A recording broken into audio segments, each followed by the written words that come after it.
Mr. Lovell. Good evening, everyone.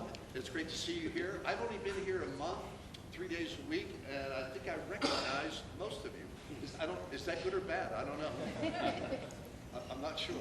But I'd like to, first of all, make sure that you know who's here. We invited the entire board, and I really appreciate board members that you were able to take time out of your busy schedules and all the meetings that you have already. So if you would, just introduce yourself and share how many years you've been serving on the school board. Mr. Perez, if you would start. Good evening, I'm Phil Perez. I've been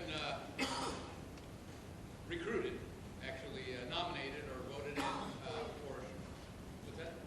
Appointed, there you go, that's the correct word. Just 3 months ago for a four-month term, just to fill the vacancy. So glad to be here tonight. Good evening, I'm Janelle Ressler. I was elected 2 years ago for the 2-year term to fill a position that was vacant on the board by the previous board. My term expires in November, and I am running again for another term. I'm excited about the district and where things are moving forward.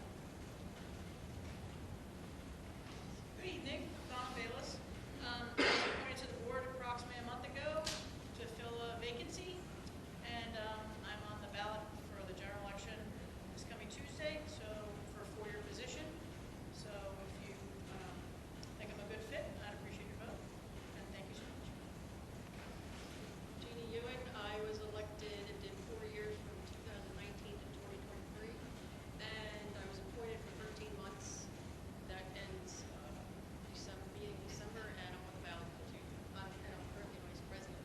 I'm Nick Lovell. I'm the board president. I've been on the board for just shy of 2 years. I was elected in 2023.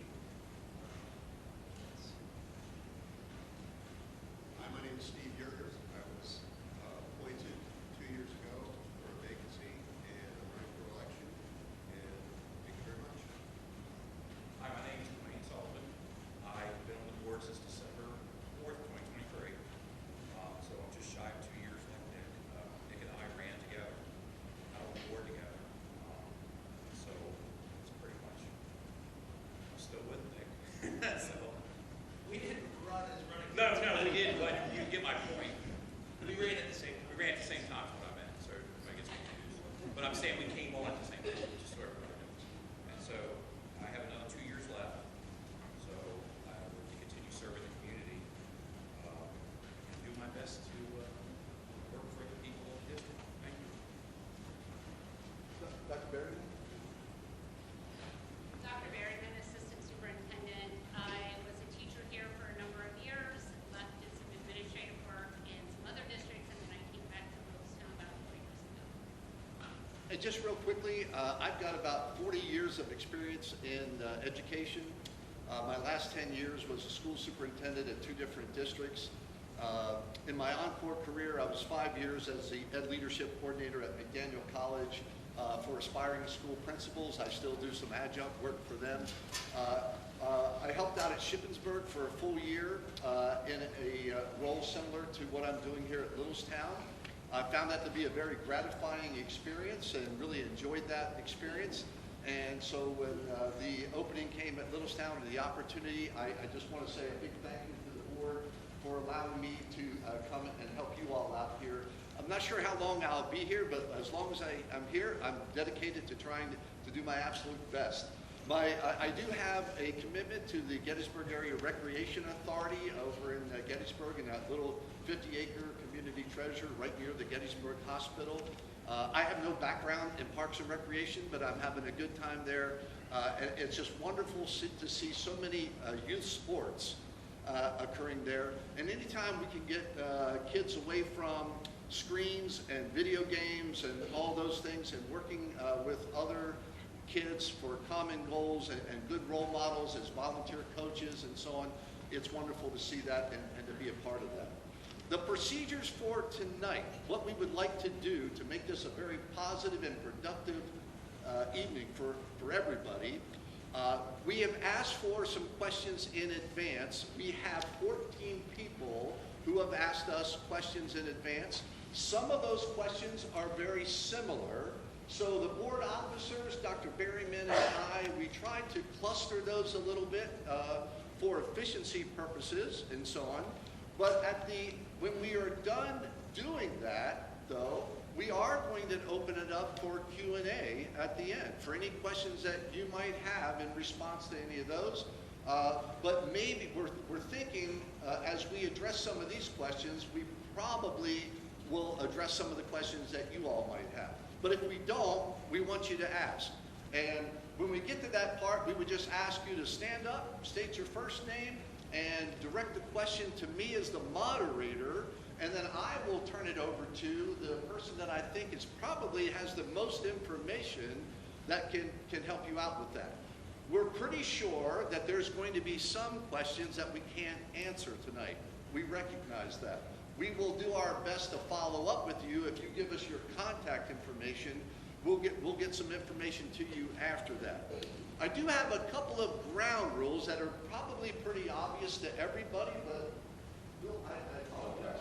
I got my back to you. It's probably pretty obvious, but obviously we cannot discuss anything that would be ongoing litigation of a legal matter. We cannot discuss specific personnel issues, obviously. So we want to be careful about that. And then the other thing I do want to say before we start, and because I've been around a little while, 4 decades, it shows, in high-functioning school districts, people discipline themselves, the school leaders, the board members, board officers, the school leaders discipline themselves to follow a chain of command. If you have some specific concerns regarding programmatic issues, concerns regarding your child's experience, and so on, we would ask that you first and foremost, unless it's of a very serious, egregious nature, then don't go past go directly to us and let us deal with that. But generally, for level 1 types of situations, start with the person that has the most information that can help you out. The classroom teacher, the coach, the guidance counselor, the building administrators, and so on. Start there. And if you don't get satisfaction, keep working up through the chain of command until you get the answer that you need. It might not be the answer you agree with, but it is the answer, and so on. So that's really important. And I think it's important for the principals and board members to also that we discipline ourselves. If someone at Kenny's Market, all right, is sharing something with us of a concern and so on, board members and superintendents shouldn't say, I'm going to solve that for you right away. If it's an issue that they have with a teacher or a coach or a situation, we need to discipline ourselves to encourage people to go talk to that person that has the most information first. And then again, if you don't get satisfaction, move up through the chain of command. What I have found in my experiences is that many times it's just a matter of some misunderstandings or some miscommunication. And if you start with that person, they generally can help you out for the most part. With that said, we are going to address, first of all, the pre-submitted questions. And that will be mostly the board officers, Dr. Berryman, and myself, all right? And then when we're done with that, we'll open it up to everyone. So again, thank you very much for coming tonight. We really appreciate this opportunity. The first one, what is the expected process and timeline to move the middle schoolers into the new middle school, high school? And by the way, I think Mr. Barnes said this, I love old buildings and the character of old buildings. This used to be a gymnasium at one point. Am I right, Mr. Barnes? Yeah. Yes. Believe it or not. And did you play in that gym? Basketball, yeah. All right, a lot of people did. All right. Here is what I am recommending to the school board, and they plan to put it on the November agenda. I believe with the magnitude of this project and us just getting engaged in phase 3, I've been part of 3 construction meetings, and I've been a part of a lot of other construction meetings in my career. The magnitude of this project, and also after the 3 phases are done, there is always a punch list afterwards, as some of you are familiar with. Let's let the contractors and let the professionals in the construction area, let's let them finish that, and let's let them get that facility as close to 100% as possible. I have seen moves in the middle of a school year, in February, March, and so on. And I will tell you, they generally do not go well. If we were moving from one wing to another, I would say, we might be able to pull that off. But when we're moving from a whole block or two to another facility, it's a whole lot more. So to take a lot of pressure off of our facilities department, to take a lot of pressure off of our teachers, our custodial staff, and maintenance group, my strong recommendation to the board is to make a public announcement in November that we will depart this middle school and start fresh with the 26-27 school year in the new facility. But I will say this, I am sure there's going to be some hot days in May where they're thinking, oh gosh, what did that Dr. Moyer, what was he thinking, or whatever. But that will happen and so on. But I think in general, this is really the right thing to do. And I think making a public announcement about that will be very welcome to most of our stakeholders, I believe. Judy, you have, Dr. Berryman, you have the next one. So the next question was about the pitcher's mound at the baseball field. And the person who submitted this had said that they wouldn't be here this evening, so I will reach out to them. I'm not sure if you're aware, but we did have an athletic feasibility study done last year. There are some things before the board, and we're also looking to get some site projects back as to what some of the athletic field upgrades would be. But as part of that, they would be looking to resurface or regrade the baseball field. But that being said, that's not going to happen in the spring for this baseball season. But we do have an on-site level, and they look at that every year. It is above grade. So like there's a certain height that the pitcher's mound has to be from home plate. And it does meet PIOA guidelines, and it is, within regulation. I think the part that it looks difficult for is when you're out along the sidelines and stuff, it does not look like it's regulation, but it really is. It's been looked at a number of times. It is part of the feasibility study that the board will have to vote on as far as what upgrades to do to the athletic fields, but that is part of this report. Thank you, Dr. Berryman. We're going to get through these as efficiently as we can, and then if there are comments related to any of these and anything else, we'll open it up. Next, the situation, the unfortunate, tragic situation that happened last Tuesday morning here at the middle school. Again, we're just going to be as honest as we can about that. Legally, right. We have ascertained a resignation from Bill. He is very remorseful. I think I can easily say that. This was his second career. He was a meteorologist before. He also taught in North Carolina for several years. When he came to Pennsylvania, even though he was certified in another state, there are some things, certification is not national. Certification is state by state. There are reciprocal agreements from some states, not all. Pennsylvania generally has a little bit more rigorous standards than most other states. So he was just going through the process of getting formally certified here, but again, he had been teaching middle school science in North Carolina. Obviously, it's a tragic thing for him as well as the district. One of the questions had to be, did students complain about him before? And in doing an investigation internally, the answer to that is no. I know what you might be hearing on social media, and I know how that feeds itself and goes crazy or whatever. One of the reasons I don't do social media. But please understand, we've done an internal investigation, and this is what we've learned from the people that are closest to the situation. The hiring process, this gentleman went through the vetting process like any other professional that's hired here. 3 full interviews, and he was pretty impressive during the interview process and so on, from what I understand.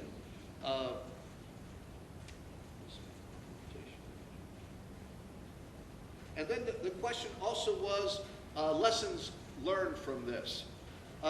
If you can put yourself in the middle school principal's situation and you have a person that's struggling getting in, falls and is bleeding and hurting themselves outside school, you help them get in, you realize that there's a problem and so on, you call the police, and then we try to put out something to everybody as factual as we can, and also protecting the school district from a legal standpoint.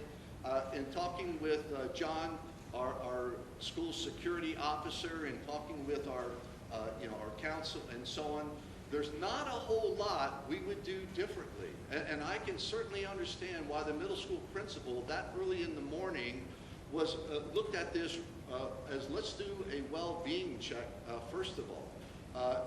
This is a very unique, unusual situation.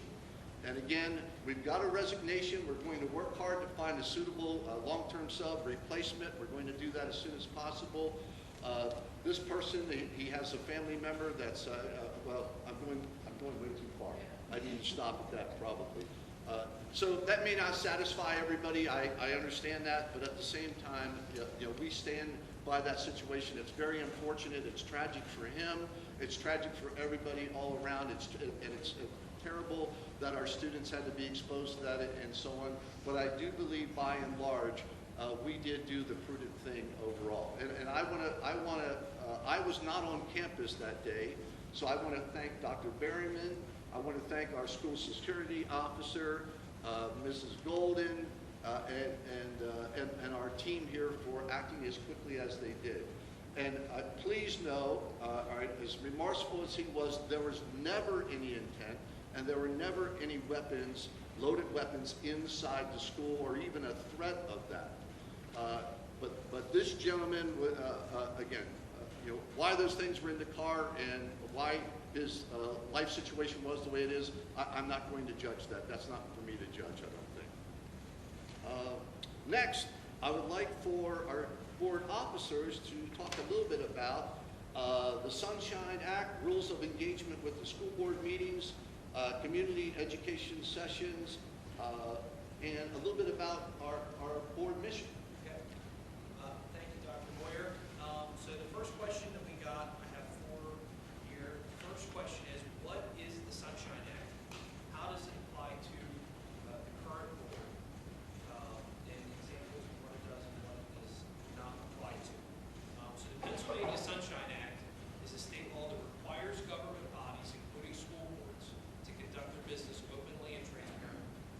For the Littlestown Area School District, it means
there any community education sessions planned to review the above subject matters with the community?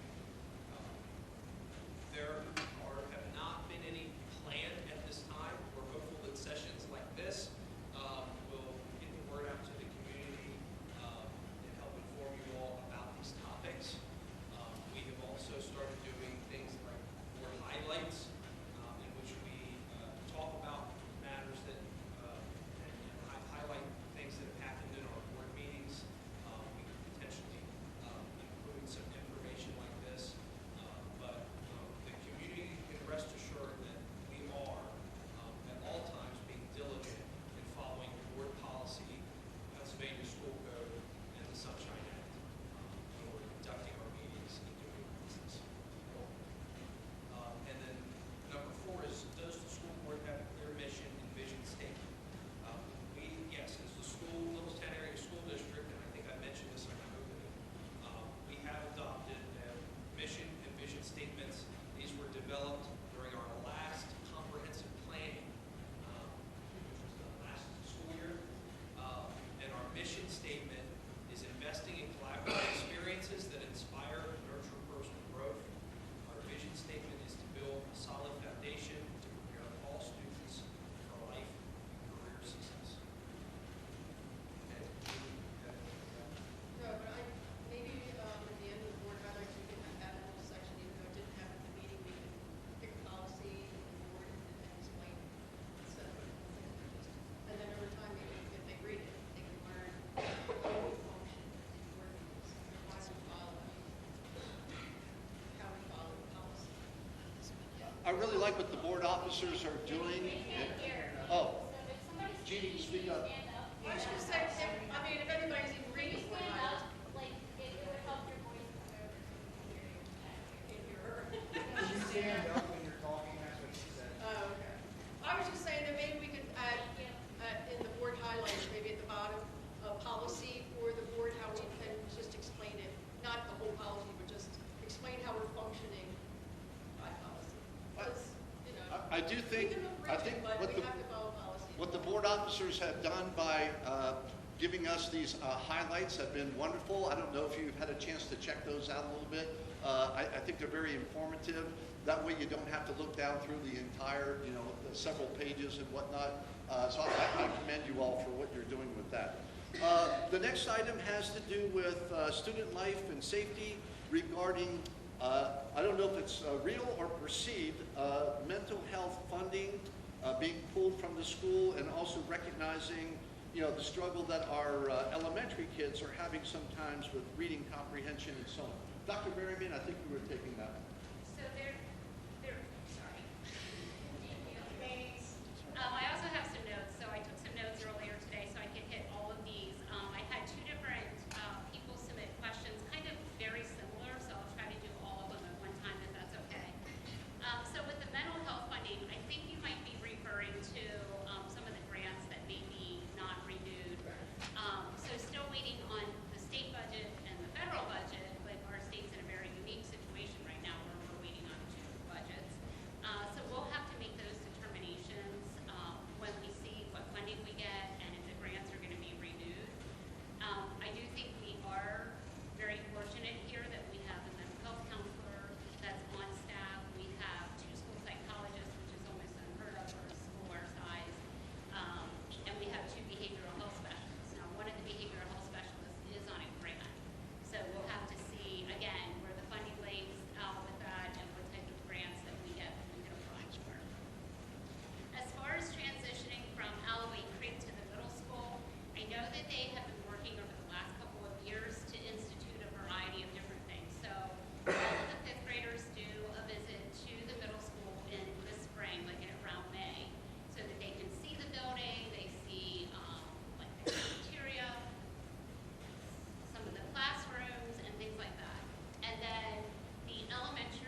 Dr. Merriman, thank you. We apologize if some of you are having trouble hearing, so piano, if you would. Speak. Today when we were testing things out a little bit, we didn't have that fan going on out there. I think if we could turn that fan off, that would help a lot. Or we have someone that might be working on a microphone for us, so apologies for that.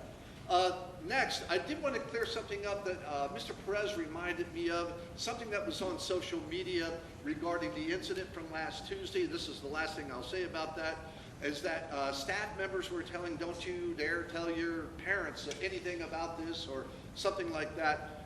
That is absolutely false. I will say this. When the Littlestown police were dealing with this situation, I guess out in the parking lot and so on, some of the classrooms that had windows in that area, we had, just like on the road when there's an accident or whatever, you have people gawking and things like that.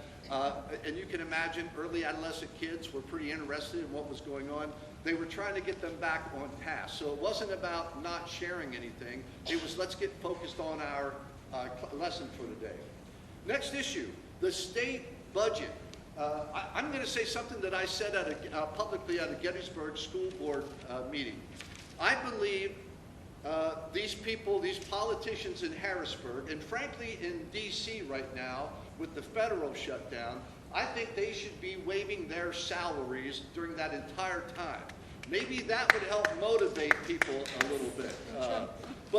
But I would just say this. According to Mr. Schobaker, our business manager, we are not as reliant on the state subsidies as many other schools in the Commonwealth of Pennsylvania. Thank goodness. We are going to be pretty good through Thanksgiving. If it goes much beyond that, we are already investigating options, loan options and things like that. The Department of Ed, our intermediate unit, and other resources are helping us out with potential options should it come to that point. Hopefully that's not going to happen, but who knows? It just seems like compromise is a dirty word these days, I guess. I don't know. I can't speak for them, but that's more of a Harrisburg and a DC issue. Can I just add, if we do have to borrow, doesn't the state reimburse us for any interest we pay? My understanding is that is the case, for sure. If we do end up borrowing, we get the money back and... Can you restate that? What? Can you restate what she's saying? If we do end up borrowing, the state pays us back and the interest we paid, so we don't lose anything. Yeah. So next, and something else that relates to the federal budget, how is the district preparing for the loss of SNAP benefits for the district families? Well, Littlestown, like Gettysburg, we do have a pretty high population of people that are qualifying for free and reduced lunch. But please know, hopefully everybody knows this, the breakfast meals here are free of charge, free. All right. So I try to get my grandparents, or I'm not my grandparents, my grandchildren. I try to get my grandchildren to take advantage of that. Rarely do they do that because they're picky eaters. But when it's free and being offered there, it would make sense to partake, in my opinion. But I would just say this, at the rec, and again, this is kind of making a sidebar, at the rec park, we have a pretty active farmers market over there. We have about 50 vendors if you've ever been there. It's a pretty robust market. They are tripling the tokens for SNAP this coming Saturday. If you are someone that could benefit from that, or if you know someone who could benefit from that, I would highly recommend sharing that with them. We also have our backpack program. Yeah, what's that? Ruth's Harvest. Ruth's Harvest. We do have Ruth's Harvest, and when I got this question, I'm like, it's very timely, because we had a principals meeting yesterday, and I brought this up to our principals, asking them to reach out to Ruth's Harvest to see, is there a possibility of getting additional resources for our students. We have a CARES closet at the high school, because we don't have Ruth's Harvest at the high school, so they are working to make sure that is supplied for kids who may need it. I would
Dr. Berryman.